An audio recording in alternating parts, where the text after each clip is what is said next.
y aura une instabilité politique dans plusieurs pays africains qui impliqueront l'armée. Certains d'entre eux incluront des raisons externes, motivées par des nations de l'Occident et d'autres géants mondiaux qui perdent leur place sur le sol africain.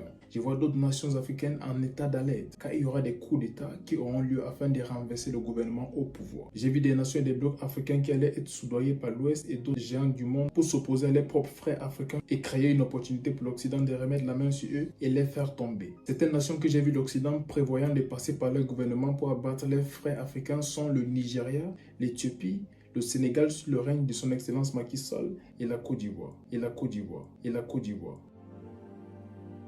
Le chef du régime militaire au pouvoir au Burkina Faso accuse ses voisins ivoiriens de vouloir déstabiliser son pays dans un contexte de tensions diplomatiques croissantes en Afrique de l'Ouest. Au Burkina Faso, le président de la transition Ibrahim Traoré a tenu un discours aux forces vives du pays venues de tout le territoire pour l'acclamer. Il en a profité pour pointer du doigt la Côte d'Ivoire qu'il accuse de vouloir déstabiliser le Burkina. Dans un discours de plus d'1h30 à Ouagadougou, dans un palais des sports comble, le président de la transition Ibrahim Traoré s'en est pris à ses voisins ouest-africains, notamment la Côte d'Ivoire, à qui il reproche leur lien avec la France et qui, selon ses dires, chercherait à déstabiliser le Burkina Faso.